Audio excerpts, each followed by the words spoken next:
Hop. Allez, go pour la 701. Après les deux 401, la 701, elle est là.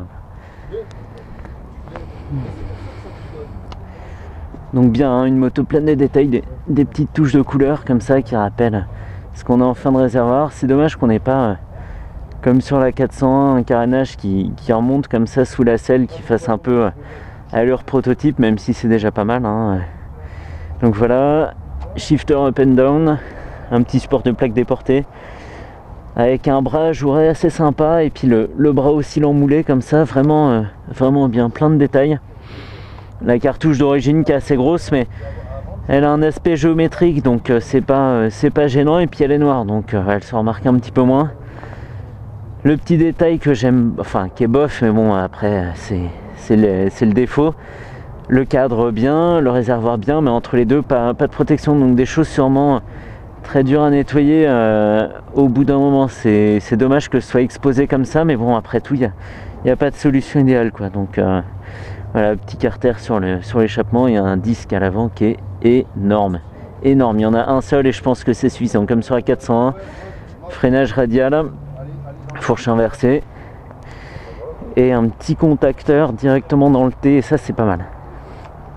Ça c'est bien vu, ça fait un peu préparation. A tout à l'heure Pierre. Bon essai. Hop, hop, et il fait beau. Donc le compteur archi complet, hein, estimation du nombre de kilomètres jusqu'au prochain ravitaillement. Ouais, ravitaillement, ouais. Et puis des petites choses comme ça, toujours le shift light, des infos bien utiles. Et il fait beau, donc ça c'est pas mal. Qu'est-ce que tu veux que je fasse? Tu veux que je te double par à droite? Fais pas ça mec.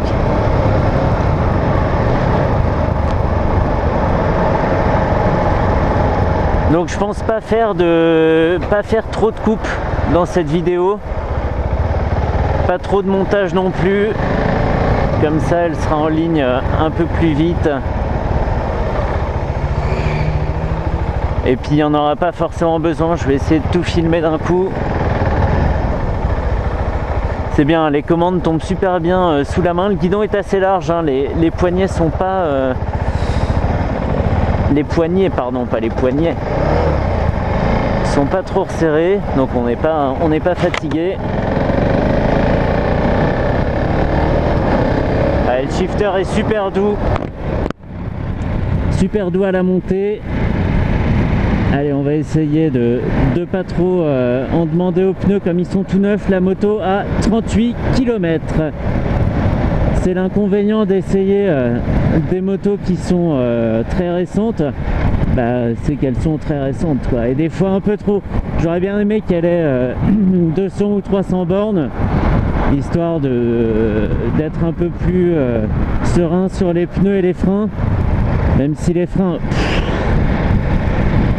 Les freins ils mordent bien comme il faut, il n'y a pas de souci. Un doigt toujours, hein. Ça se voit pas parce que la caméra est à gauche, donc on voit pas bien ma main droite, mais je vous dis que le freinage est archi puissant, même sur des plaquettes et disques neufs comme ça, on sait qu'on va s'arrêter tranquille quoi.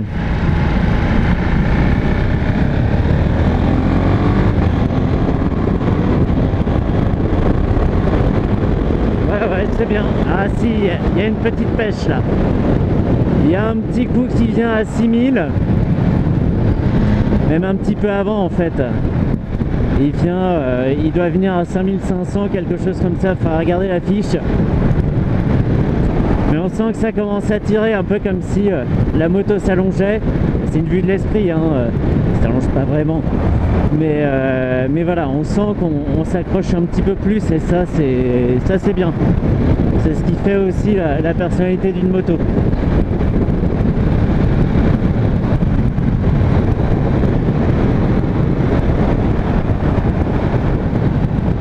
Alors les rétros sont pas beaux, hein, les rétros d'origine, mais bon, faut en mettre. Ils sont ronds, on dirait de grosses oreilles de Mickey, comme sur la 701 Supermoto. Mais bon, des petits en bout de guidon, ça serait pas mal. Ça serait pas mal. Ça, après, je pense que le catalogue manque pas d'accessoires pour faire une moto vraiment à son goût. Donc voilà, on cruise tranquille, on est léger sur la poignée de gaz, ça vibre un petit peu, là on est à 4500 tours, on est à 110 km/h et ça vibre, mais pas plus qu'un bille, hein. Faut pas avoir peur parce que c'est un mono, on n'est plus au temps du gros mono à papa type SR500, XT500. Où vraiment là ça secouait pas mal et puis on voyait pas dans les rétros. Moi, la seule expérience de mono de ce type, c'est la SR400 de chez Yam. Et c'est vrai que question vibration, on est servi. Mais là pas du tout. C'est pas le moteur qu'il faut garder dans une plage d'utilisation bien précise, sinon ça cogne, machin. Non, ça faut oublier. Où est ma vitesse? Alors ouais, je dis qu'il y a le shifter up and down et puis je continue à utiliser l'embrayage. Tu parles d'un abruti.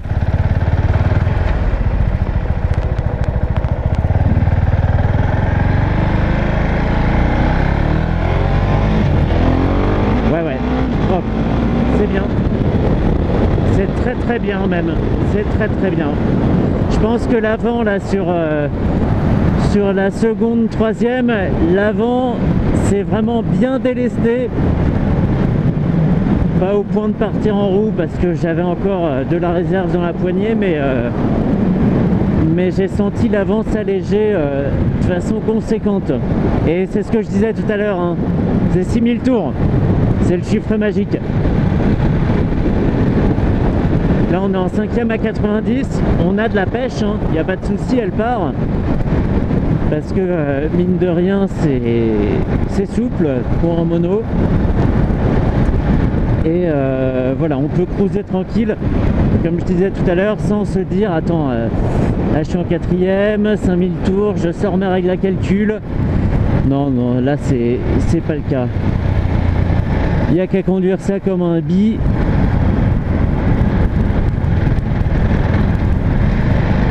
Là ça a cogné un tout petit peu, mais voilà, la moto tremble pas non plus de folie. La route est sale comme à son habitude.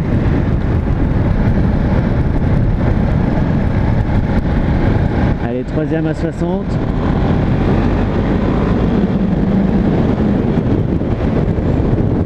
Ah, cette sale manie d'attraper l'embrayage quand je veux changer de vitesse.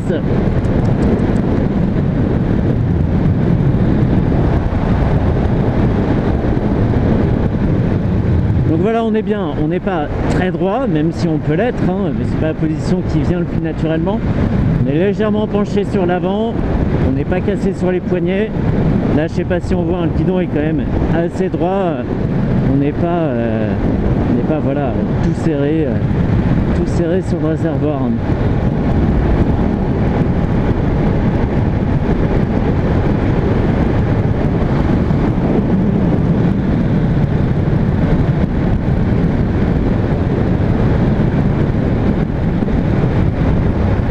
Comme je l'avais dit sur la vidéo de la 401 vite Piden, la position comme ça penchée sur le devant, ça incite quand même bien à déconner. C'est sympa sans atteindre des vitesses folles non plus, hein.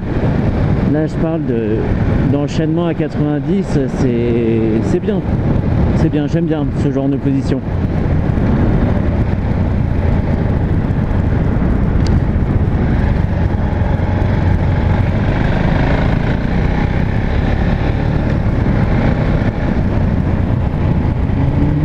S1000 RR.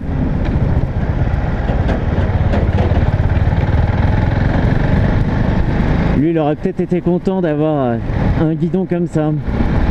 Parce que là, pour le coup, c'est vraiment une moto radicale. Elle est tellement vive.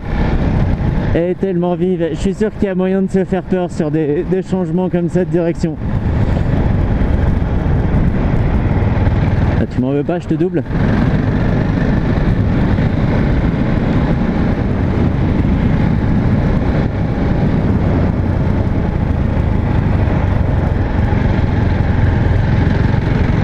On aimerait qu'il n'y ait aucune voiture, pas de stop à respecter, rien du tout pour pouvoir bien enchaîner, se balancer, tout ça, ça serait tellement bien.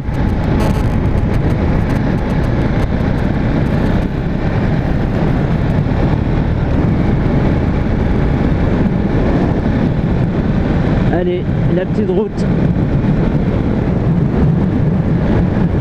On va essayer de pas faire peur aux cyclistes. Hop, je suis en Angleterre. Allez, on revient en France.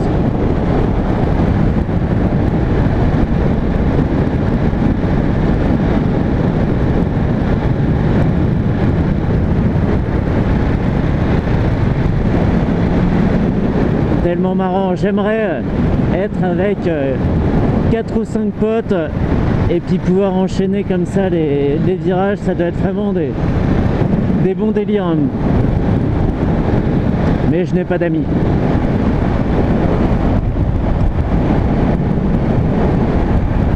Oui.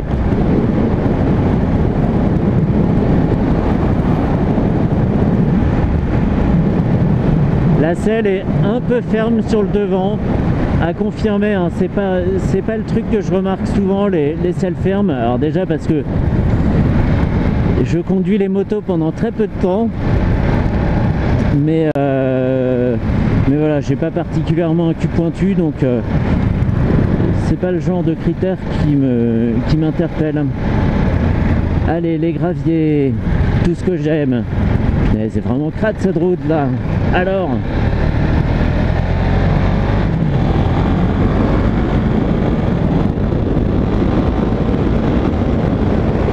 allez, 150, 160. Putain, j'ai failli faire un salto au-dessus du guidon là.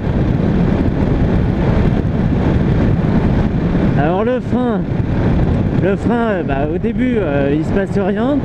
Non, allez, faut pas le dire comme ça parce que ça inspire pas confiance, mais en gros on attrape la poignée et il mord, mais direct. Alors c'est pas brutal, hein, on se fait pas peur quoique, mais voilà, il faudra bien le doser le frein. Parce que si on veut partir en soleil, elle le fait. Elle a beau être lourde, ça a beau être une moto, je suis sûr qu'elle le fait.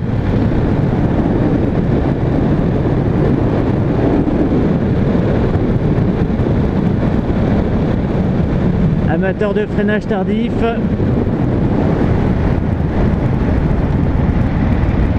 Vous serez comblé.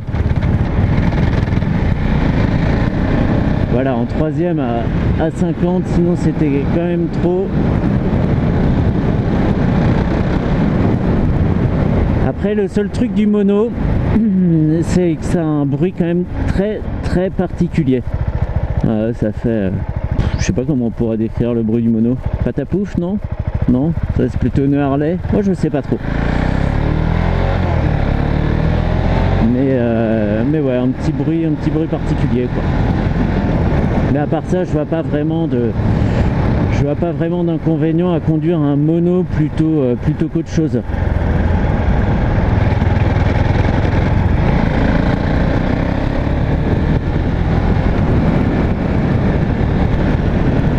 Allez, on voit loin, on peut dépasser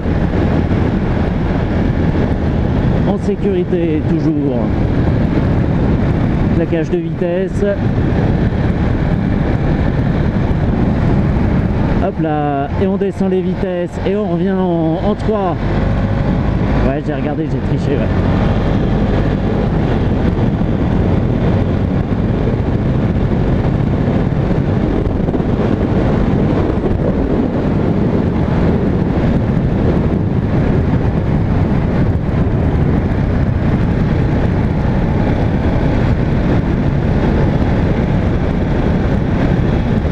pas être plus à corde que ça là. Ça devait faire une belle image vu de l'extérieur. Mais bon, je préfère quand même être à l'intérieur. Et claquage, et 5e, et 4e, 3e. D'une douceur, mieux qu'à l'embrayage, je suis sûr.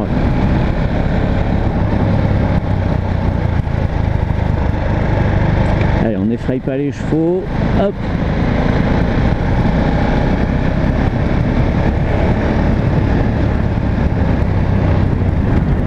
Et vous savez ce qu'on fait ici? On démarre fort. Enfin, on essaye, parce que moi je suis une chèvre. Allez.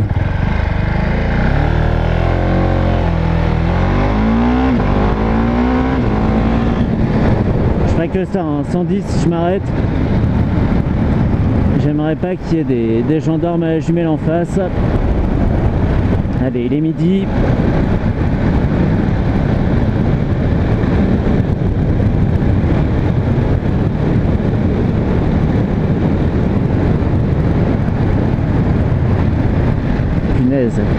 Le frein avant. Il n'y a qu'un disque pourtant, mais il est immense. Il est immense. Et il fait le job.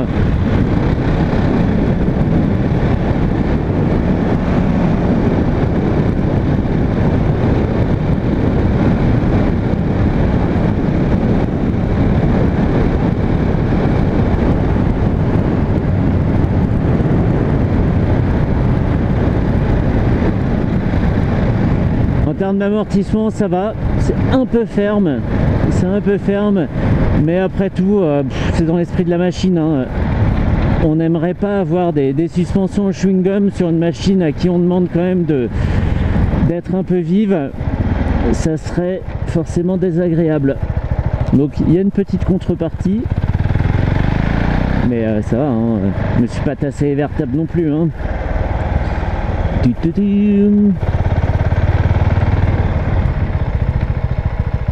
Est-ce que je peux te doubler?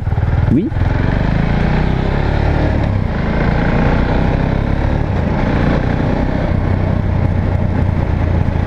Donc voilà. Hop. Donc vraiment, mais Pierre, si tu regardes la vidéo, Pierre c'est le commercial chez Husqvarna Ponto Combo. Un grand merci parce que je suis arrivé à l'arrache. Et toi tu m'as dit tout de suite, ouais vas-y va faire un tour, elle est arrivée il y a 2 jours, bien sûr, prends-la. Dingue. C'est dingue parce que d'habitude les concessionnaires, et c'est normal, hein, ils mettent pas les motos à l'essai quand elles sont pas rodées parce que les freins pas faits, les pneus pas faits, ça peut surprendre, c'est un risque supplémentaire de chute. Et là c'est pas le cas. Bon, en même temps, il m'a bien dit de rester prudent, hein, que les pneus étaient neufs, et moi je sais un peu à quoi m'en tenir sur des motos qui n'ont pas beaucoup roulé. Et je parle, mais le mec est saoulant, il en peut plus là. Ouais, ça filme toujours.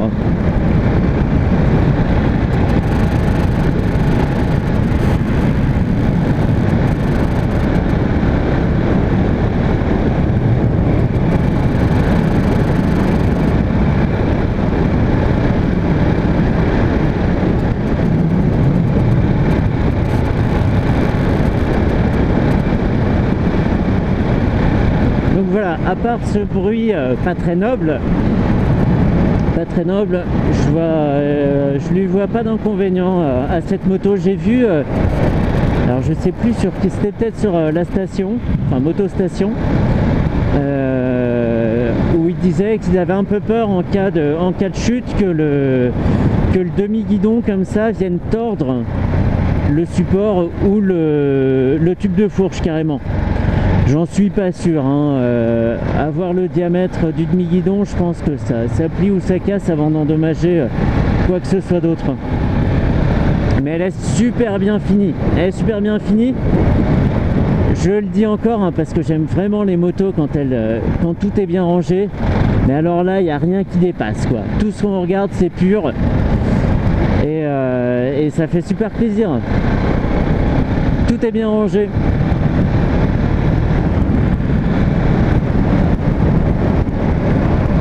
Alors de mémoire, si je raconte pas de bêtises, toujours, on peut changer les roues à bâton, que je trouve très jolies, hein, par les roues à rayons.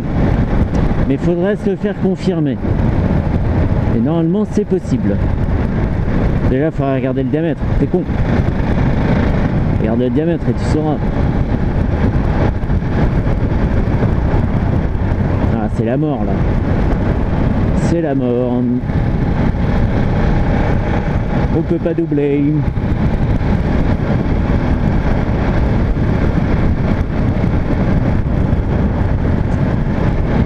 Donc voilà, vous saurez, si vous cherchez un endroit sympa pour essayer des belles motos, Husqvarna, et en même temps il y a Triumph de l'autre côté, vous irez à Ponto Combo, et la boutique est vraiment sympa, on est toujours bien reçu. Et c'est quand même bien de le dire. Autant il y a des boutiques où ils vous regardent pas, je vais pas donner le nom, ça se situe à Bastille. Mais alors ici chez Husk à Ponto, c'est toujours au top. Et ça, en passant une vitesse pour voir, ça marche beaucoup mieux comme ça.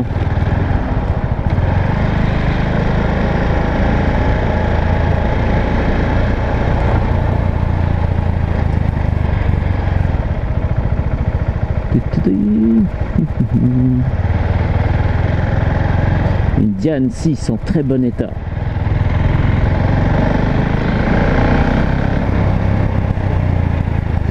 Le freinage me fait avancer sur la selle.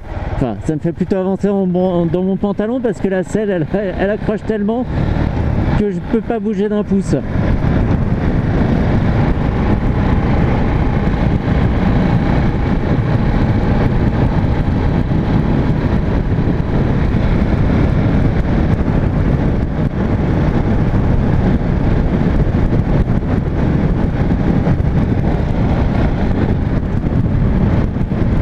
J'ai la hantise que ça s'arrête de filmer depuis le petit incident avec la Duke 790. Je me suis retrouvé en panne de batterie, ça m'a coûté 4 minutes de vidéo. Ouais, il se passait pas grand chose, hein, mais quand même, c'est dommage. Elle est tellement vive. Et en même temps stable, hein. Là, il y a quand même pas mal de remous ici. Et en fait, on est bien posé. On change pas de direction. On suit le cap donné. Et c'est parfait comme ça. Après, la protection, elle est nulle. Hein. C'est zéro. Zéro, évidemment. On n'a pas un saut de vent, rien du tout. Et en même temps, qui irait mettre un saut de vent là-dessus? Ouais, bah moi j'ai mis une Bull Air Max violette. Je trouve que ça finit bien la moto. Et en termes de protection, c'est top. T'as l'impression de pas rouler, c'est génial.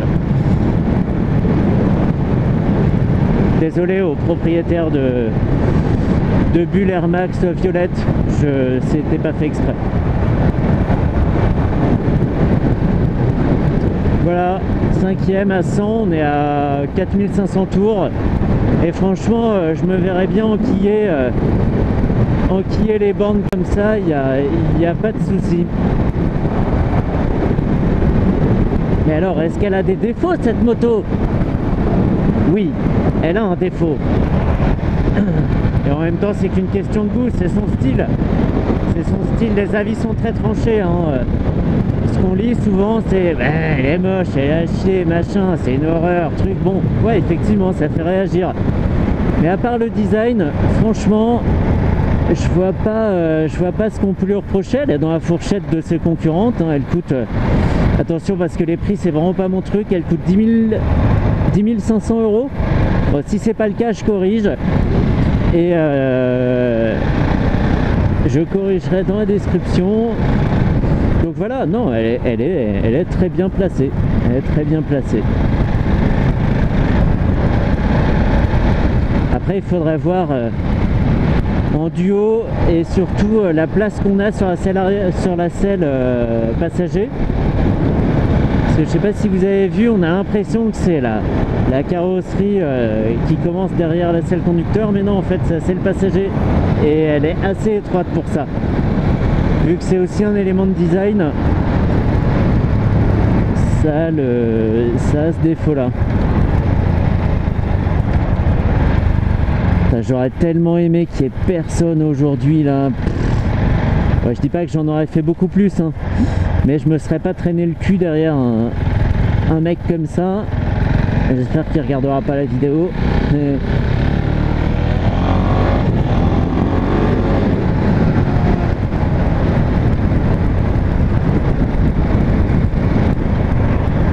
Et ben, ça a été un plaisir.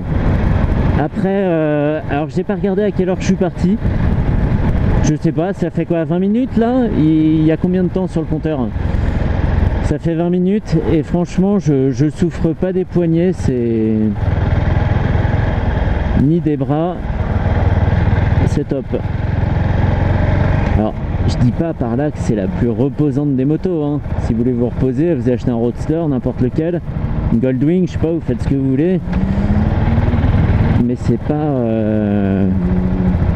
voilà, c'est pas l'inconfort total non plus quoi. Je suis poursuivi par une Triomphe. Punaise. Ce petit frisson, ce petit shoot d'adré là, c'est ce que j'aime.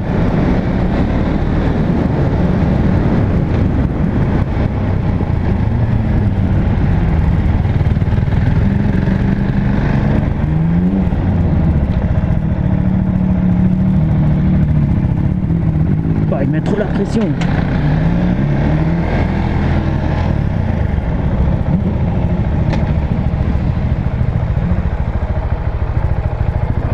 Et voilà. Quel abruti. Alors quand on coupe le contact, on ne repasse pas quand on s'arrête, on ne repasse pas la première, voilà, ni la seconde. Donc voilà, c'est ça là. Hop, ça c'est une selle. Et elle est un peu ferme, elle n'est pas dans la même matière que la selle conducteur. Donc voilà.